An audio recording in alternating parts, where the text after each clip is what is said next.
fini. La musique, c'est fini. Ça c'est sûr, j'ai rien écouté de bien depuis 3 ans. Non, mais Jeanne, cette fois, c'est vraiment fini. Thomas, calme-toi, qu'est-ce qui se passe? Je t'avais dit que cet après-midi, j'allais déposer mes dernières chansons à la Société des auteurs-compositeurs. Ton nouvel album, ouais, je sais, Ouais. je me souviens. Il s'est passé un truc énorme. Bonjour. Je vous apporte des musiques. Merci.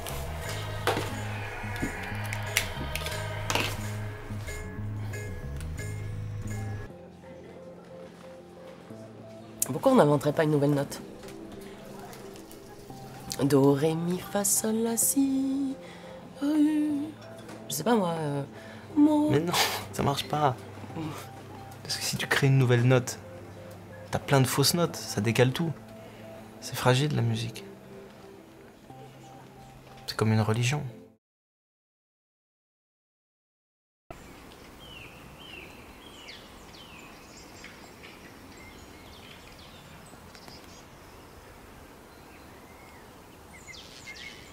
Bonjour, je m'appelle Mathilde. Si vous vous demandez ce que je fais dans cette forêt, je vais tout vous expliquer. Il y a 3 ans, après mon bac, j'avais envie de me lancer dans les sciences. Mais pour faire quoi exactement? Ce dont j'étais certaine, c'est que j'avais toujours eu une passion pour les sons. Tous les sons. Mais finalement, ce qui décida de mon avenir, ce fut un bruit étrange qui venait de la chambre de mon frère. Peut-être le passait-il à l'envers, à la recherche de messages subliminaux. Il est comme ça, mon frère. Il n'empêche, j'étais scotchée. Et si mon frère avait raison? Et s'il fallait prêter davantage attention au son? J'ai décidé de devenir acousticienne.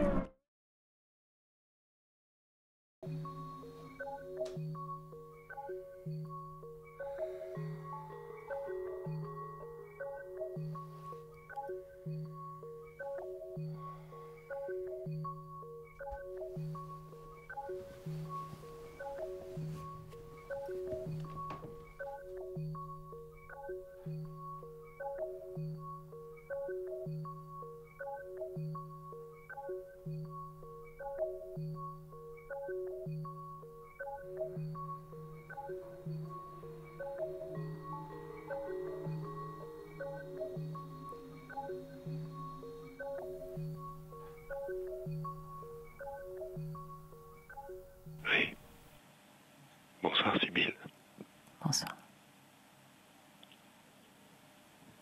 Je suis là, je vous écoute. Il y a 20 ans,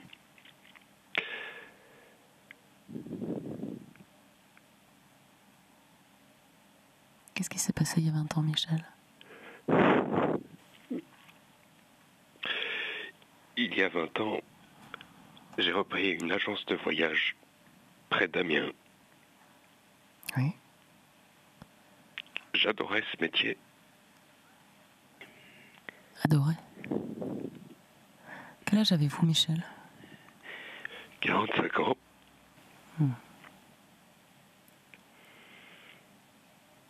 Qu'est-ce qui s'est passé, Michel? J'ai été fasciné de voir à quel point la peau des dauphins peut être stimulante pour un architecte. Elle est parcourue de micro-perforations qui permettent aux dauphins de fendre l'eau à plus de 60 km/h. Mais surtout, elle réagit, elle absorbe les chocs. Et les recherches en cours visent à trouver une alternative, des équivalents pour les murs de nos villes. Mais regardez plutôt.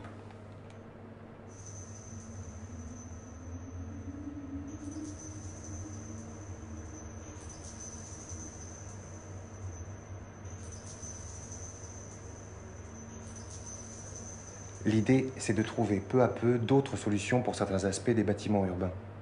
Essayer de comprendre comment de futurs bâtiments pourraient trouver leur propre harmonie, par exemple réagir au bruit et pourtant eux-mêmes dégager des vibrations. Nos villes pourraient en être transformées. Comment on passe du statut de simple supporter à celui de chef applaudisseur? À 30 ans, j'ai eu une rupture amoureuse très douloureuse, quelque chose de vraiment très dur. Mais le côté positif, c'est que ça m'a un petit peu poussé à plus sortir, moins être casanier. Et puis un jour, entraîné par une amie, je me suis retrouvé tout à fait par hasard dans le public d'une émission de télé. Je me souviens, c'était l'Ancienne 5. Alors, et là, j'étais comme fasciné, quoi, happé. Le lendemain, j'ai écrit, mais comme un fou, à toutes les chaînes de télévision pour devenir spectateur, mais régulier. Et puis, bon, il y a eu une vingtaine de lettres sans réponse.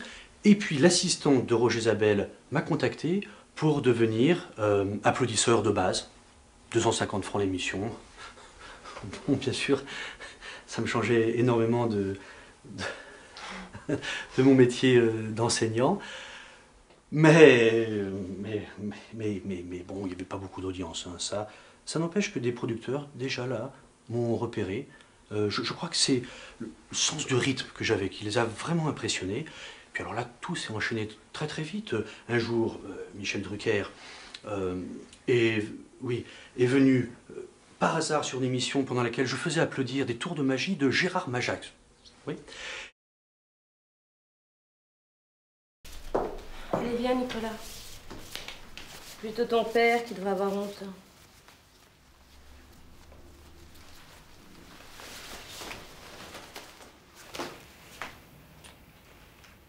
Il a eu le droit aux remontrances de l'institutrice parce qu'il n'avait pas préparé son défi. Tu savais bien que c'était aujourd'hui le jour des défis. Tu m'avais dit que tu t'en occuperais. C'était aujourd'hui, c'était pas la semaine prochaine? Bah non, c'est pas la semaine prochaine. Tous ses copains avaient préparé quelque chose. Des tours de magie, des chansons, des dessins.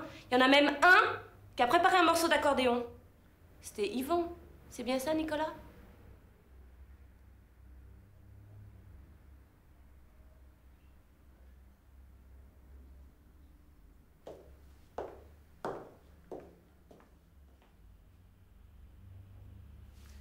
Allez, c'est rien.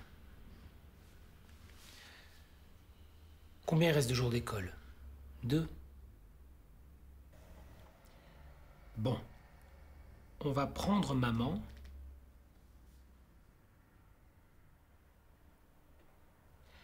On va dessiner maman. Tu la dessines en bas, à droite, c'est bien.